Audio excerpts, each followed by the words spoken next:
Hi, everybody. I am here to bring you your Learning Target Lecture 3.4 on types of diffusion. This one is pretty quick, so let's just go ahead and get started. The objective here, very straightforward, to find the types of diffusion, and then you have the diffusion types that you are supposed to define.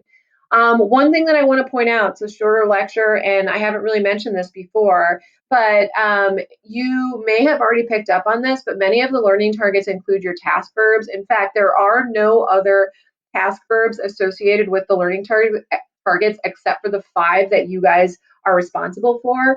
So you're going to see identify, define, explain, compare, or which one am I missing? Describe. Why am I identify, define, describe, compare, explain? No, I got them all. And so that gives you a little bit of a hint as to what might be expected of how much depth you have to know about the topic. So for this one, it's pretty straightforward. You just have to be able to define and then provide examples basically of the different types of diffusion. Okay, so types of diffusion. I'm going to start kind of bouncing back and forth between what you see on the slide. So what is diffusion or cultural diffusion? It is a process by which a characteristic spreads across space from one place to another over time. Generally speaking, when you're looking at diffusion patterns, you want to see where something diffuses from where it began. And where something begins is a cultural hearth, or an area in which a unique culture or specific trait develops. There are going to be within this unit specific hearths that you need to know, specifically for language, the Indo-European language, to be even more specific. And then you're going to need to know religious hearths as well.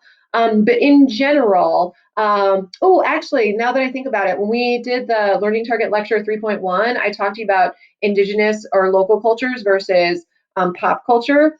And I mentioned the term hearth. So this is something else that you need to know as well. So like the cultural traits of some of those indigenous or local cultures are anonymous. Like you just don't know where the traits began because they tend to have been around for a long time, or maybe even before things were being written and recorded. Whereas when you're looking at pop cultural hearths, usually you can trace like pop culture hearth traits to like businesses or to famous people. So there's a connection between these two learning targets. Now, how does diffusion spread?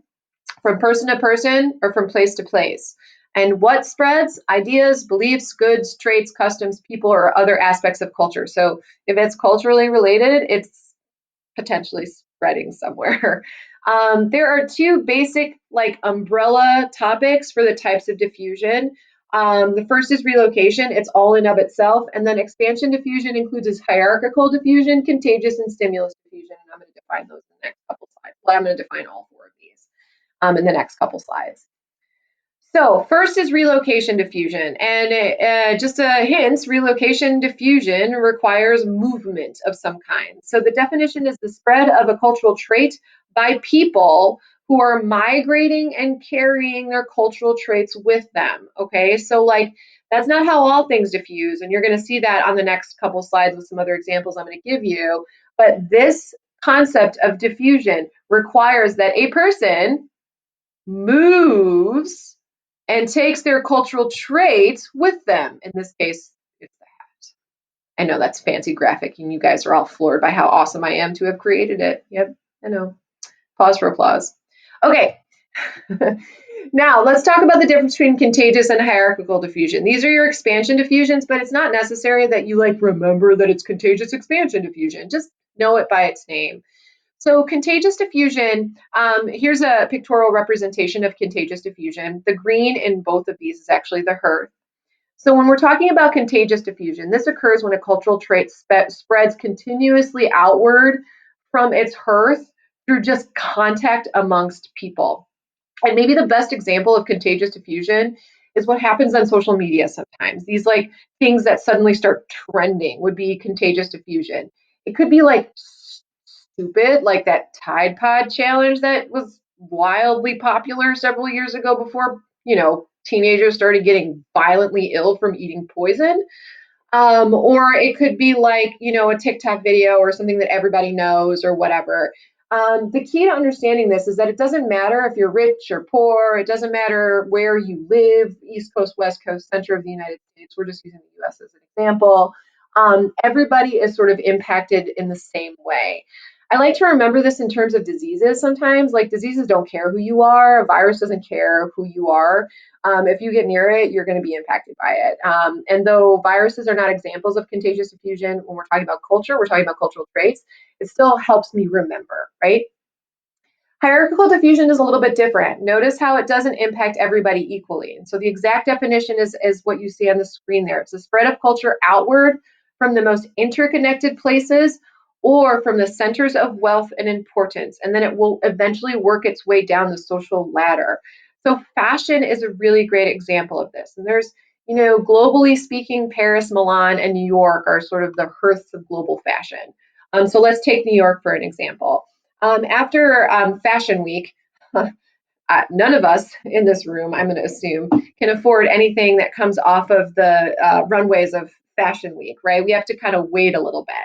So you might see the next place that the fashion will go is to other big cities like maybe Beverly Hills, LA, or even Chicago. And so that might be the first place that it diffuses because there's a connection between those big cities, and that is usually wealth.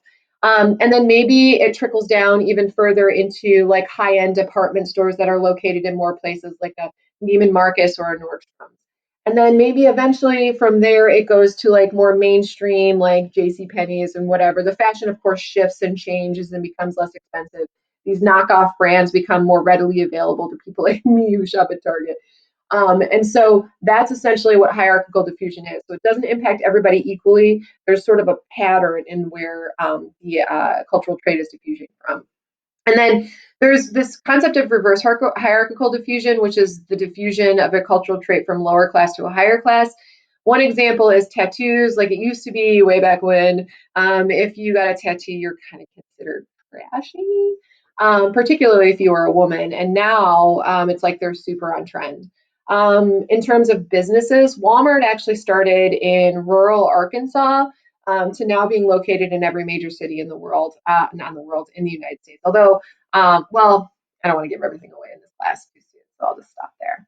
And then last but not least is the concept, and my favorite diffusion, as a matter of fact, is the concept of stimulus diffusion, which occurs when people in a culture adopt an underlying idea or process from another culture, but modify it because they reject some part of it. And there's a reason for that. Maybe it doesn't fit into the culture, or it doesn't make sense for that particular group of people to embrace the entire aspect of the idea. So on the screen is like one of the best examples, I think, of stimulus diffusion, and that is, of course, a McDonald's, but it is located in India. So rather than have a Big Mac, they have something called the Maharaja Mac, or a vegetable burger with cheese. So the basic idea is the McDonald's, right? That's what diffuses. But then it becomes stimulus diffusion because in India, like eating cow is not really looked upon very favorably. So they alter the dishes to meet the needs of the people in which the idea diffuses to, right? I suppose it's much more of a business than an idea, but you get the gist.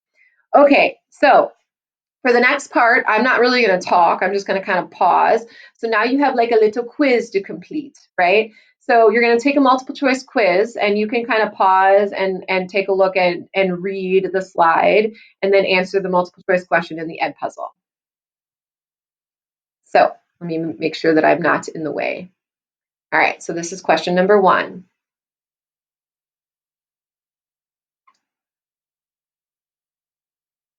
Yeah, sorry. Question 2. Question 3. Question 4. 5.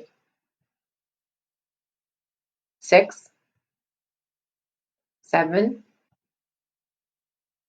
8. I gave this one away.